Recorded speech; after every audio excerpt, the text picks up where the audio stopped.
আসসালামু আলাইকুম প্রিয় দর্শকবৃন্দ। আজকে আপনাদের সাথে আমি থাকবো পাবনা মানসিক হাসপাতাল। সে ভারসাম্যহীন মানুষ বাংলাদেশে যেখানে আছে সুস্থতার কাছে, কিন্তু চিকিৎসার অভাবে তারা সমাজের বোঝা হয়ে আছে, পরিবারের বোঝা হয়ে আছে। আরেকটি বিশেষ কারণ হলো পাবনা মানসিক হাসপাতালে ভর্তি করা দুরূহ হয়ে পড়েছে। এখানে যাতায়াতটা ভর্তি করা অসম্ভব হয়ে গেছে। দূর দূরান্ত থেকে আসে, অনেক রকমের হয়রানি এখানে আছে। তা নিয়ে আলোচনা করবো আজকের ভিডিওতে। এই যে দেখতে পাচ্ছেন এইখানে যে প্রাইভেট কারগুলো, এটি দিয়ে মানসিক ভারসাম্যহীন রুগীদের এখানে নিয়ে আসা হয়েছে। আর এই যে লাইন ধরে যাচ্ছে, দেখা যাচ্ছে এই যে গেটের ভিতর দিয়ে ওরা অন্য মেডিকেলের শিক্ষার্থী, তারা এখানে এসে রুগীদের অনেক রকমের প্রশ্ন করে জানতে চায় বিভিন্ন কিছু, তাদের রুগীদের বিরক্ত করে। এখানকার ডাক্তার সাহেবরা এইসব শিক্ষার্থীদের সাথে সময় দেয়। ওরা 10টা বাজে আসে, 12টা বাজে চলে যায়, কিন্তু সময় রুগীদের। যাই হোক, আমরা সোনারগাঁ থেকে রাত 11টা রওনা হলাম প্রাইভেট কার দিয়ে। যমুনা সেতু পূর্ব পারে আমরা পৌঁছতে রাত তখন 2:30-3টার মতো। তো আমরা এই যমুনা সেতুর টোল পরিশোধ করে আমরা এগিয়ে যাব, যমুনা সেতু পার হব, আমাদের যাত্রা শুরু হলো। দেখতে থাকুন রাতে আধারে যমুনা সেতুর দৃশ্য কেমন দেখায়, তারা দেখতে থাকুন।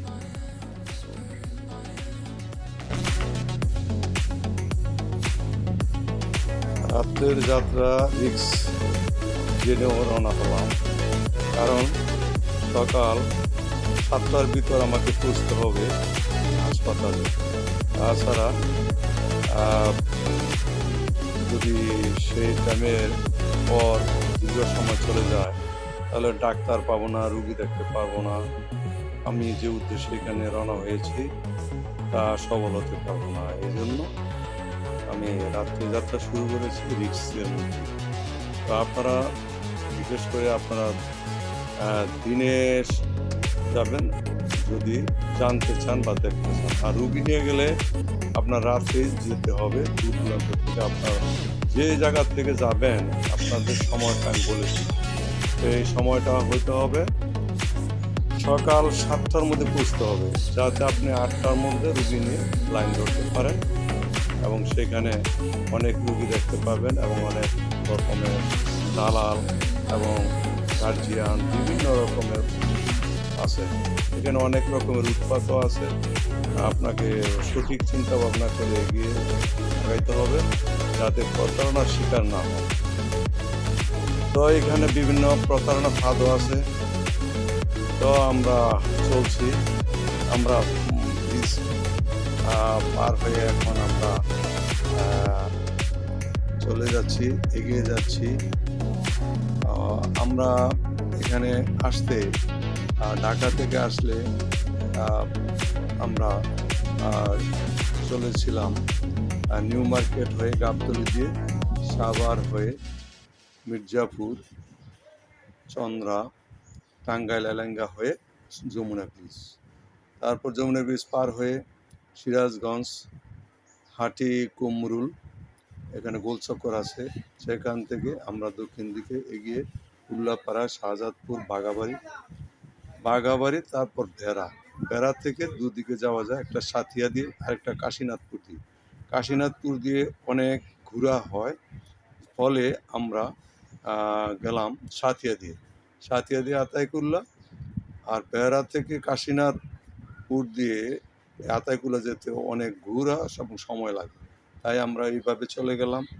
সকাল হয়ে গেল, সারা রাত্র আমরা ছিলাম গাড়িতে। সকালে ফজর নামাজ পড়ে আবার রওনা দিলাম ভেড়াতে আমরা নামাজ পড়ি, আবার রওনা দিলাম সাথে হয়ে আতাইকুলা পার হয়ে এখন আমরা পাবনা এরিয়াতে ঢুকলাম। আমাদের যাত্রা এখন পাবনা সদরের দিকে এগিয়ে যাচ্ছে। আমাদের তাই ভোর হয়ে গেছে, সারা রাত গাড়ি ছিলাম। দেখুন আর আশেপাশের পরিবেশ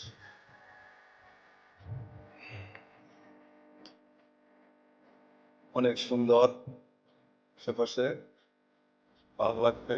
এখানকার লোকজনের চরণও ভালো, মারধুর্য কোনো কাজের লোককে আমাদের মাঝে যতটুকু করেছে ভদ্র শান্ত, ভালো লাগলো এলাকার পরিবেশ এবং লোকদের আচার আচরণ।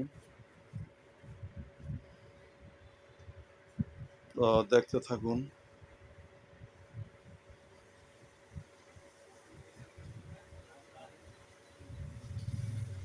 এগিয়ে যাচ্ছে আমাদের গাড়ি।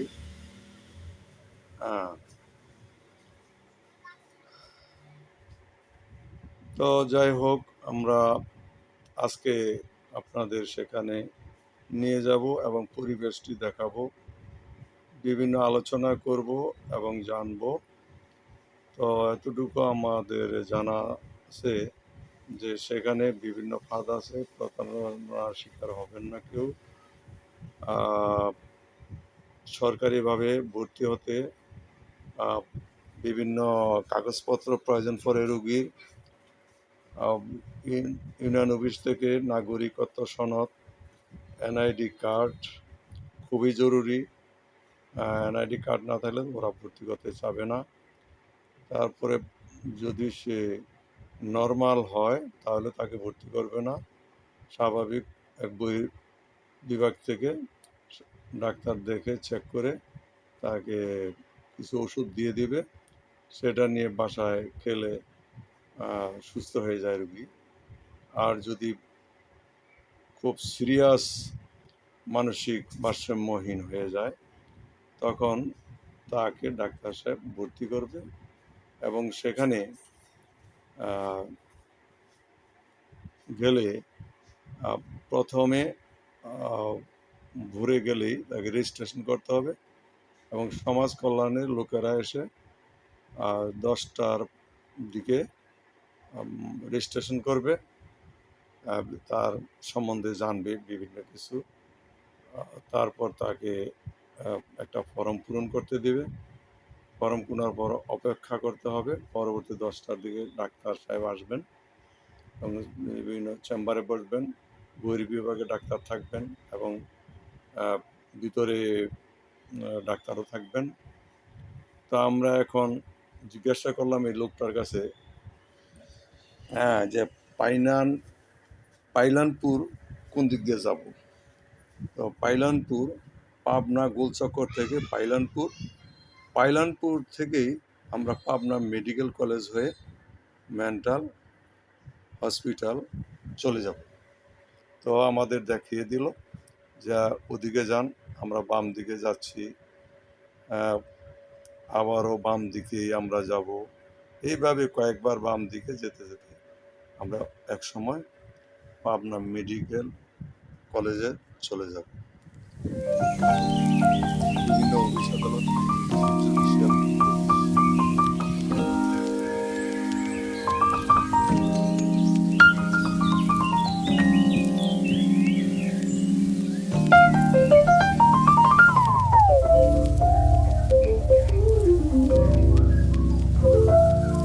আমাদের এই গাড়িতে আমরা 11টা থেকে ভোর এখন 6টা, 6:30টার মধ্যে আমরা বুঝলাম আমাদের এইখানে উদ্দেশ্যে রওনা হয়েছি মেন্টাল হসপিটাল।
সুইদে কয় বাম দিকে ঘুরো। তো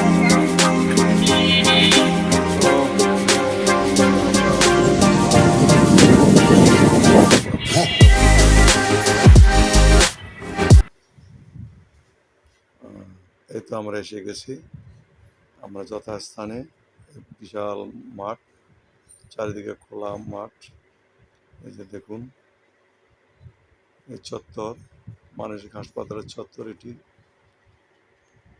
আগে বাগানের মতো ছিল, এখন বাগান ফুল টুল নেই, সারিবদ্ধ কিছু গাছ আছে আর খোলা মাঠ, মুক্ত মাঠ। দৃশ্য অনেক সুন্দর, সবুজ মাঠ।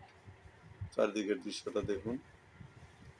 মাঝখানে রাস্তাটি পেরিয়ে আসতে ভাঙ্গাচুরা রাস্তা, এখানে গাড়ি রাখতে হবে, এই বহির্বিভাগ।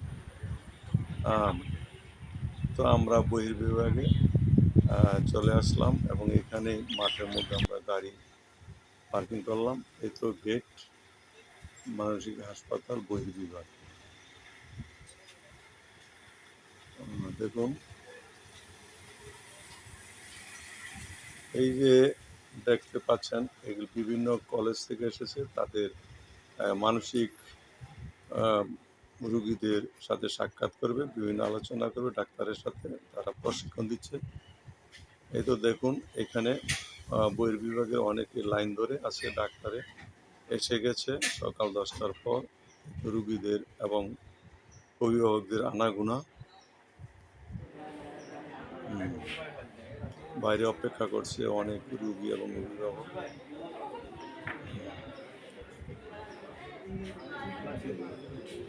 আমাদের এই প্রাইভেট কারগুলো এখানে অপেক্ষা করে, বিভিন্ন দূর দূরান্ত থেকে রুগীদের প্রাইভেট কারে নিয়ে আসে এবং এখানে উপস্থিত।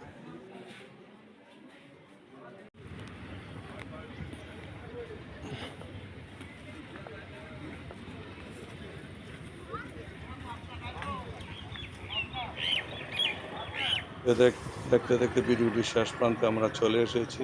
ভিডিওটি ভালো লাগলে লাইক কমেন্টস করেন এবং আমার এই চ্যানেলটি সাবস্ক্রাইব করে পাশেই থাকুন পরবর্তী ভিডিও পেতে। ভালো লাগলে লাইক কমেন্টস করুন। ধন্যবাদ সকলকে এতক্ষণ আমার সাথে থাকার জন্য। আল্লাহ হাফেজ।